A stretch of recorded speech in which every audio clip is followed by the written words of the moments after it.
اور وہ جو مقصد تھا، میں بڑا شکر گزار ہوں ان کے وزیر دستگیر کا، خرم دستگیر کا، جس نے ٹی وی پروگرام پہ کہہ دیا. اس نے کہا ہمیں تو صرف یہ تھا، اور اس نے دو چیزیں کہی. اس نے کہا ایک تو ہمیں ڈر لگا ہوا تھا کہ اگر یہ رہ گیا، اس نے ججز اور ڈال دینے تھے، اور اس نے ہمارے جتنے لیڈر تھے انہوں نے جیلوں میں چلے جانا تھا، جس میں شہباز شریف نے بھی چلے جانا تھا. تو پہلا تو میرا سوال یہ ہے کہ کیا یہاں کی عدالتیں آزاد نہیں ہیں؟ کیا یہاں کی جو عدالتیں ہیں اس میں کوئی ہماری انٹرفیرنس ہوئی ہے آج تک؟ ہم تو وہ زمانہ نہیں کہ ہم ٹیلی فون کر رہے ہیں کہ جسٹس قیوم جی ہمیں کیس میں یہ رزلٹ چاہیے. ہم نے تو سپریم کورٹ کے اوپر کبھی سوچا نہیں حملہ کرنے کا. ہم نے کسی ادارے کو آج تک ہم نے اداروں کو چلنے دیا. نیب کا ادارہ جو چلا ہے، میں بتا دوں آج کہ نیب نے کوئی 280 ارب روپیہ اپنے سارے کوئی 18 سال میں اکٹھا کیا تھا. ہمارے 3 سالوں میں انہوں نے 480 ارب روپیہ اکٹھا کیا، کیونکہ ہم نے مداخلت کسی میں نہیں کی. تو میں جو آج سوال پوچھتا ہوں کہ یہ جو خرم دستگیر نے بات کی ہے، اس سے یہ واضح ہوتا ہے کہ ان کا تو مقصد تھا ہی نہیں اور کچھ سوائے NRO 2 لینے کا. ان کا تو مقصد یہ کہ تھا، اسی لیے یہ ساری جدوجہد تھی. 3.5 سال سے یہ بار بار جو بلیک میل مجھے کیا جا رہا تھا، یہ تو صرف چاہتے تھے NRO، دوسرا NRO. یاد رکھیے ان کو پہلا NRO مل چکا ہے. ان کو ملا، جنرل مشرف نے NRO دیا، جو ساری ان کے کرپشن کیسز تھے.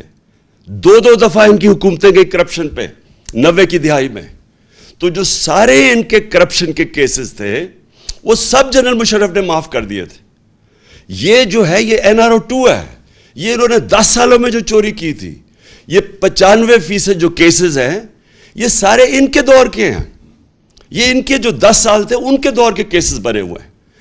اور اب انہوں نے کیا کیا؟ انہوں نے جو قانون لے کے آئے ہیں نیب کی امینڈمنٹس کا، میں آج آپ ساری قوم کو یہ بتانا چاہتا ہوں. انہوں نے جو نیب کا امینڈمنٹ قانون لے کے آئے ہیں، اور یہی قانون انہوں نے کوشش کی تھی جب ہم فیٹف کی لیجسلیشن اسمبلی سے پاس کر رہے تھے، اور ہمارا مقصد یہ تھا کہ فیٹف سی گرے لسٹ سے نکلیں، جو ان کی وجہ سے ہم گرے لسٹ پہ تھے. تو جب ہم نے فیٹف کا قانون پاس کیا تو انہوں نے تب کوشش کی، بلیک میل کیا کہ ہم فیٹف کے لیے تب ووٹ دیں گے جب آپ ہمیں NRO دیں گے اور یہ نیب کے اندر چینجز لے کے آئیں گے.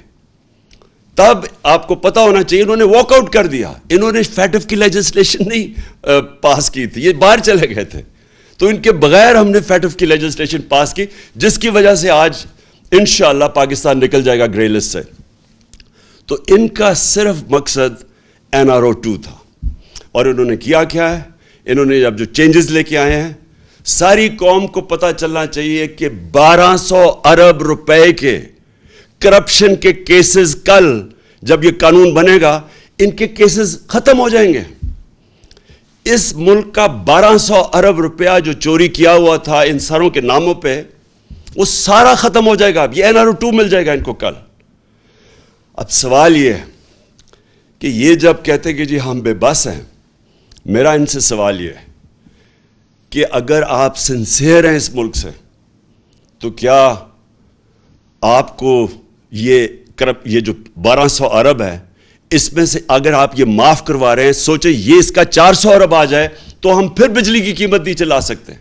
اور پھر میں ان سے سوال پوچھتا ہوں کہ جب ہم نے روس سے بات شروع کر دی تھی تیل کی، اگر آپ کو فکر تھی اس قوم کی اور آپ سارا وقت 3.5 سال سے مہنگائی کی بات کرتے تھے، تو اگر آپ نے مہنگائی کم کرنی تھی تو آپ نے کیوں نہیں 2 مہینے ہو گئے، کیوں نہیں آپ نے روس سے تیل کی بات کی؟ کیونکہ آپ امریکہ کے غلام ہیں، امریکہ کی اجازت نہیں ملتی. ہم نے جب تیل سبسڈائز کیا تھا تو ہمارا پوری کوشش یہ تھی کہ اس کے بعد ہم روس سے سستا تیل لیں گے جو ہندوستان لے رہا ہے، جو سری لنکا لینے لگا ہے، جو بنگلہ دیش لینے لگا ہے. ہم نے بھی روس سے تیل لینا تھا اور اس سے پھر ہم نے لوگوں کے اوپر بوجھ نہیں آنے دینا تھا. انہوں نے بجائے وہ لینے کے روس سے تیل، کیونکہ ان کے جن کے یہ غلام ہیں ان کا حکم نہیں ہے ان کو، لہٰذا عوام کے اوپر بوجھ ڈال دیا. اصل مقصد جس کے لیے یہ آئے تھے وہ اب آپ کے سامنے آ گیا. NRO انہوں نے لینا تھا, NRO2 اب انہوں نے خود ہی اپنے آپ کو دے دیا ہے, اور اس سے 1200 ارب روپیہ اس قوم کا یہ ہضم کر جائیں گے. پہلے سارا پیسہ ہضم کیا NRO1 پہ, یہ دوسرا ہے اب.